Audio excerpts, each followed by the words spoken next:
Good morning, podcasters. So, we're snowed in.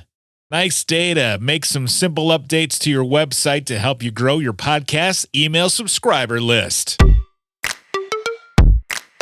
I hope you're having a great day. My name is Fuzz Martin, and this is Good Morning Podcasters. Each Monday, Wednesday, and Thursday, I give you actionable tips and news for marketing your podcast. My qualifications, I work in marketing and advertising. I'm one of the owners at a mid-sized advertising agency in the Milwaukee area. So we're snowed in here today in southeastern Wisconsin, so I thought it would be a good time to talk about some rainy day things or some snowy day things that you can do to your podcast's website in order to grow your email audience. Does that work for you? It works for me. So let's get into it. Now, there are a ton of different ways that you can drive email signups through advertising, social media, events, calls to action on your podcast itself. But today I'm going to focus solely on some ideas for optimizing your website to get more email subscribers. Let's start with the basics. At the agency, we call this hitting singles. Why? Because sports analogies are easy for people to remember. So where is the simplest place to improve your email signups? Your sign-up form. Yeah, real simple. A lot of people bury their newsletter signups either at the bottom of their homepage or on the Contact Us form or somewhere else on their site. If you want to focus on growing your email list via your website, you don't want to make people search for it.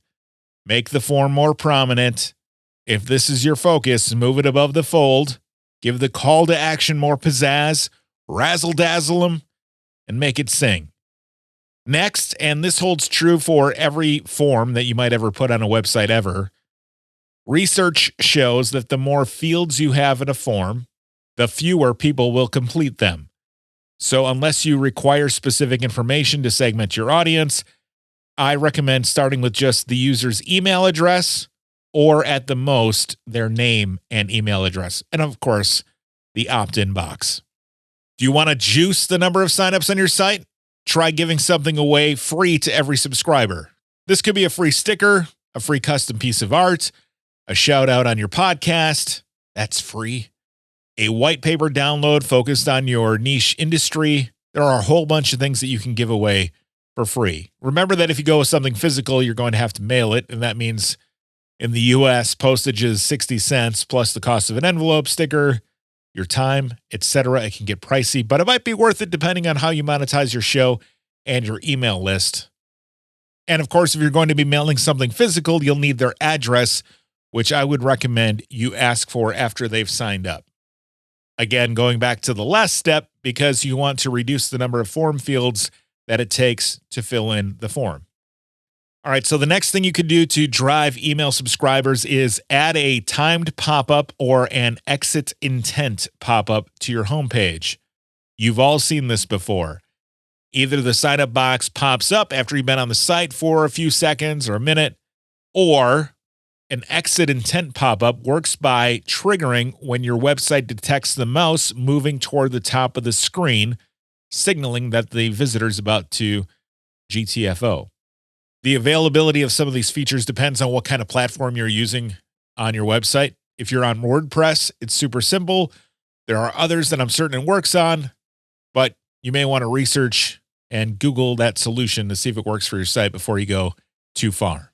If you don't like the idea of hitting everyone with a pop-up, you could skip the homepage and only drop in pop-up code on interior post pages or on your highest performing pages. If you have a lot of people who comment on your website, you could consider requiring them to register in order to comment. Obviously, you'll need to include an opt-in to make sure that they want to get your emails. And really, you should do that on every single sign-up form that you have. But if you're using Facebook or Disqus comments, perhaps consider adjusting that to allow you to collect first-party data. Oh, look, a callback to yesterday's episode. Another thing that you can do to increase the amount of email signups on your website is to test and track different types of call to action copy. Maybe your boring old sign up for my newsletter copy isn't working. Maybe the word newsletter is boring. Switch it up a bit. Give it some personality. Try a number of different things and see what works best. And the last couple of ideas for you today, try a quiz or a survey. People like to interact with fun quizzes and polls. Put one on your website, require the user to sign up in order to see the results. This might be the sole reason that BuzzFeed still exists. And then if you have a survey, you can ask people for their thoughts on your show and give them the ability to opt in at the end of that survey.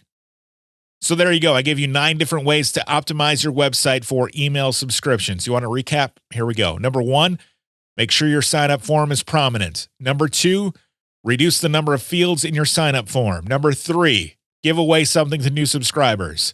Number 4, add a timed pop-up, a modal window, or an exit intent popover. Number 5, add pop-ups only on your most popular content. Number 6, require blog comment registration with the ability to opt in. Number 7, test and update your calls to action and give them more personality. Number 8, make a quiz a la BuzzFeed. And number 9, make a survey. Now run off and try one or a few of those things and see if it makes a difference on your email subscriber numbers. Thank you so much for listening to Good Morning Podcasters. If you enjoy the show, please consider following GMP. Click the follow button in your podcast player. Do it. Do it right now. Thanks. You can find all of the episodes of Good Morning Podcasters at goodmorningpod.com. New episodes come out on Mondays, Wednesdays, and Thursdays. And occasionally, we'll give you bonus episodes of a show called Podcasting Sucks with Jeff Townsend on Saturdays.